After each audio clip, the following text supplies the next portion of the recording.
Okay, so yesterday I completed Final Fantasy VII Rebirth. It took me almost 50 hours. It took me a while to beat this game. I believe it was like 46 hours.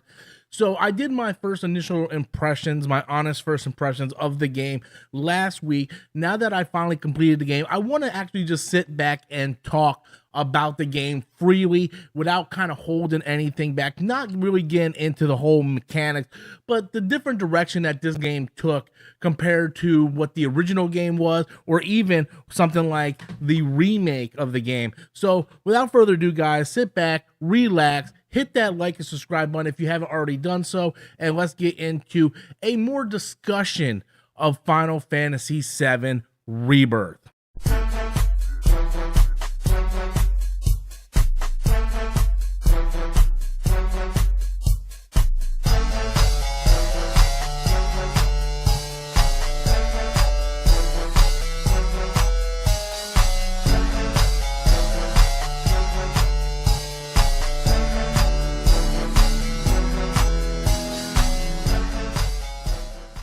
So as I said in the intro, I completed Final Fantasy VII Rebirth yesterday on the PlayStation 5, and I want to kind of have a discussion about the game. So like I said, it took like 46 hours for me to complete this game. I just want to get this out of the way because I know a lot of people like to save this for the end of the video. I'm going to get this out of the way. So I love the game. I absolutely love the game. I played it a lot on the PlayStation Portal, believe it or not. This actually saved me a lot of time, because when you're sitting here and you're playing in front of your computer monitor, or you're on the couch chilling and you're playing it on a big TV, sometimes you want to go lay down in bed and whatnot. This thing really saved my butt in that aspect, especially when I started doing some like level grindy stuff, side quest stuff.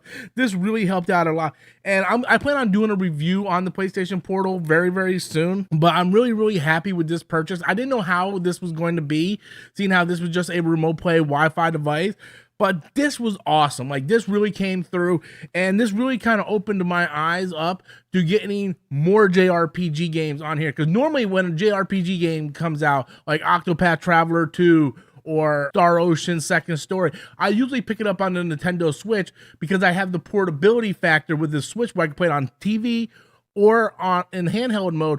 Now I don't have to do that with PlayStation. I can do the same thing with the PlayStation Portal, which is awesome, and still get trophies for those games. So that's definitely a plus. So review on the PlayStation Portal coming soon, hopefully later on this week.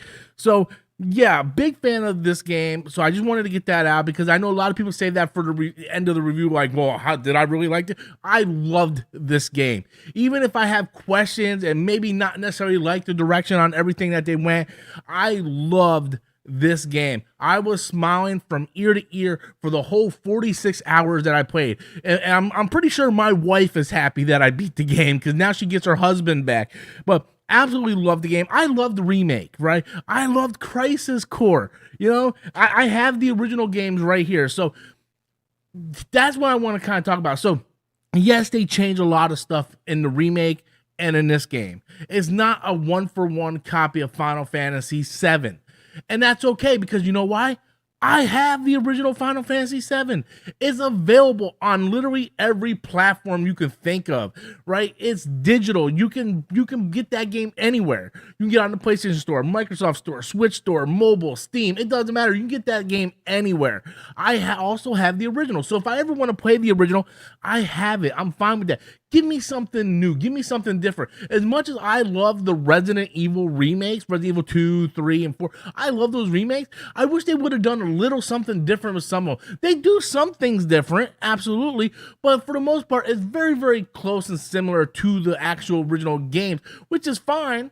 They're updated, but if you're gonna go through that, you know, maybe change some things up a little bit. And I know that's a very, very fine line to walk when you want to change a couple things, because you risk alienating those hardcore fans, the people that love this game and played it religiously for decades. You have a real strong chance to alienate those fans.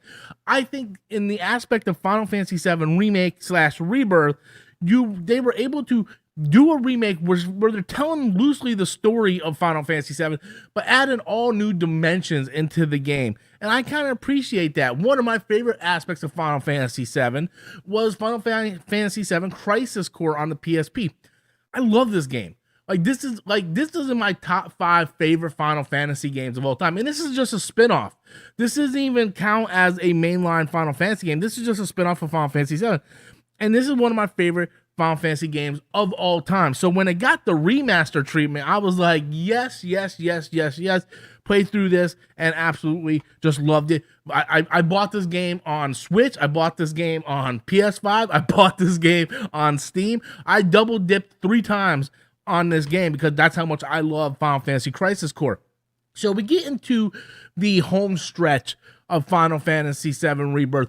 The one thing I do want to kind of point out is there is times, and there are chapters toward the end that feel very, very, very unnecessary and padding, right? And I've seen a lot of complaints about that. Was, oh man, there's a lot of padding.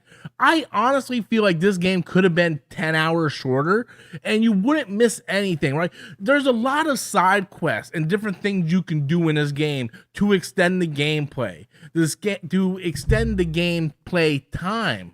And there's a lot of things you can do, and those things are fun and awesome. And now that I've completed the game, you get to go back with it's sort of like New Game Plus, but it's really just a chapter select. But you keep all your progress, and you go back to any chapter. You can replay the game you want, or you can just go to individual chapters and just clean up to get trophies and stuff.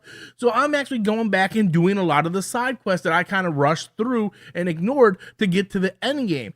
This Final Fantasy game was like 46 hours for me, and that's pretty much just going straight through. I did a few side quests early on around chapter 4, chapter 3, and then for the most part I went straight through the game, and it was still a 46-hour experience. A lot of people might be saying, hey, well, you know what? You got your money's worth. See, I'm different. I don't feel the longer a game is, the more I got my money's worth. I'm one of those kind of weird people where I would take a shorter game experience and be able to play that game multiple times than have a game that is long just for the sake of being long. One of the reasons why I really have a bad taste in my mouth with the new God of War games. I feel like those games are long just for the sake of being long. Whereas you look at something like the older God of War game, more simplistic, they're hard, challenging, they're fun, much shorter games. They're like 8 to 9 hour experiences, but you can play them multiple times and you get a much more replay factor out of it compared to some of these newer games. So I don't look at games like, oh, I got 50 hours in this game, I got my $70 worth. That's not how I look at it. I much prefer to play Miles Morales Spider-Man because I know it's only a 10-hour experience rather than playing Spider-Man 2 or Spider-Man 1. Even though those games are fantastic, I know I'm going to be in those games for about 25 hours. And when you get older in life and you have different priorities, you don't have a lot of time to be sitting through these games. So there was a lot of padding in this game that I feel was unnecessary. And it's kind of hard to point out one or two individual things. The beat segment where you have to kind of like go around and do certain things to get these tokens in order to progress the story, just so you can get your swimsuit in order to go onto the beach. Like certain things like that. Like that was literally like a 2-hour segment, because not only did you have to do that segment with the female party, but you had to do it with the male party. So you had to go with Cloud and Barrett, and you had to do these activities to get these tokens, to get swimsuits for Barrett and Cloud. And then the females wake up, Tifa and Aerith, and you got to do the same thing. So that was like a 2 to 3 hour experience just to get onto the beach to progress the story along. That one kind of sits out the most. And then of course you have the Golden Saucer with all the mini games that you have to do. You're on the cruise ship going to one land, and then you have to compete in the Blood Queen card tournament. And I love the Queen's Blood. Queen's Blood was the title. I love the Queen's Blood card game. I loved it. I bought every booster pack I saw in the shop. I played against all the characters that I came across, but I also feel that it shouldn't be necessary to progress the story. The fact that they had a whole like hour-and-a-half segment tournament on the cruise ship just to kind of kill time to the next location, yes, it breaks up the repetitiveness of the gameplay, but at the same time, it wasn't really necessary to progress. Like that all should be consist of side quests. A lot of games they try to like feature these things as the main quest and storyline, and it's much better when you give the audience the option, because a lot of people want to just progress through the story. They want to see what the story, the gameplay is, the plot, what's going to happen to Aerith, what's going to happen to these characters, what's going on, what's Sephiroth up to. And a lot of people just want to get through the story as quickly as they can, because And there's so many games out there, right? We have Stellar Blade coming out soon. We have all these other games coming out soon. It's okay if you only get like 2 or 3 games a year and you really want to take your time. But I think making the side quest type stuff mandatory, I just don't think that's good for the consumer. That's better for like putting it on side quests. So for those people that only get 2 or 3 games a year and they want to stretch it out as long as possible, it's optionable for them. But for everybody else, I can see where someone who doesn't like card games will get completely turned off of having to play a card game if you don't like card games. I like card games. It didn't bother me. But as I was playing it, I was like, this is clearly busy work just for the sake of busy work. And that was one of the problems with Final Fantasy VII Remake, going through the sewer and stuff. It really felt like busy work for the sake of busy work. And I can't sit there and knock other games like God of War and Horizon and all those other games for showing busy work just for the sake of busy work and not point it out when it's in Final Fantasy VII Rebirth, because it's 100% busy work just for that purpose. To keep the gameplay moving, to keep the time going, to make sure people get their money's worth. I adored this game despite that really bad nitpick. Things get crazy at the end of this game. I'm not going to spoil anything for anyone, but my emotions in this game went all over the board. I went from excited to mad to sad to happy to confused. And that was pretty much how I ended the game. I left this game more confused than anything. As soon as the credits rolled, the first thing I did was jump online to YouTube to find out what the ending mean. You know, when you look up those endings explained videos. But if you think you're confused at the end of Final Fantasy VII Remake, this game said hold my beer, because they go in a whole different direction and it just left me baffled. I had no idea what was going on until I watched that ending explained video, and then I was like, I don't know if I like this direction. It doesn't change how I feel about the game, and I will be there day one for the third and final installment, but I don't know how I feel about the direction that they decided to go in. I want to know what the end game is going to be,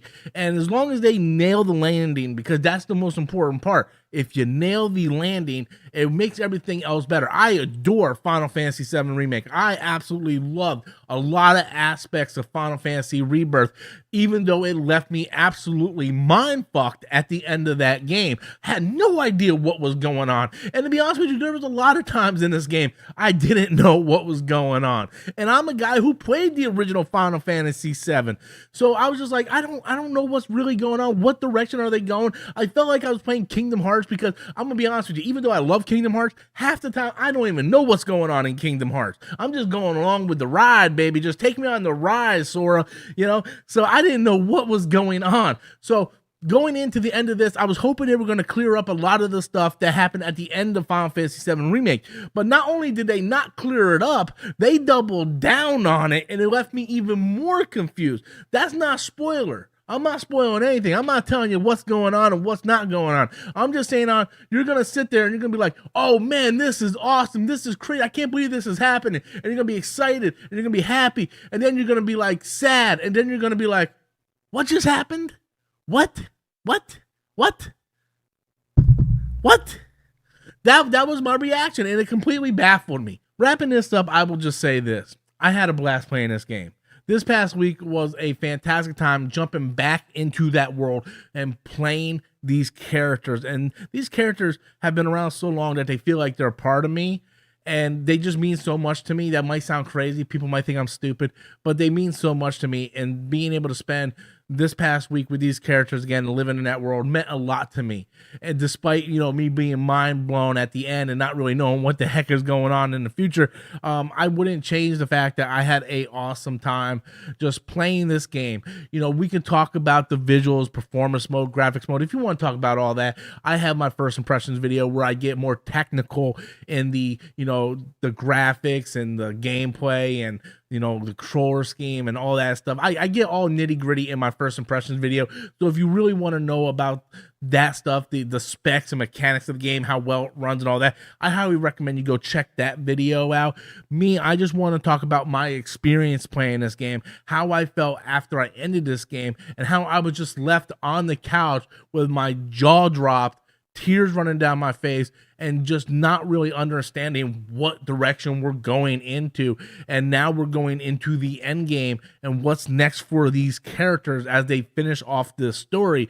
So it was a crazy ride filled with a lot of laughs, a lot of love, and a lot of tears, and it was just an amazing ride, and I had a fantastic time playing it. So anyway, guys, that's all I have. I want to know what you guys think. Have you picked up Final Fantasy VII Rebirth yet? What are your thoughts on the game? What are some of your favorite moments in the game? And are you going to go back and do the chapter select, do some cleanup? Be sure to leave your comments in the comment box below. And until next time, as always, I am Robert Storms, and thank you so much for watching.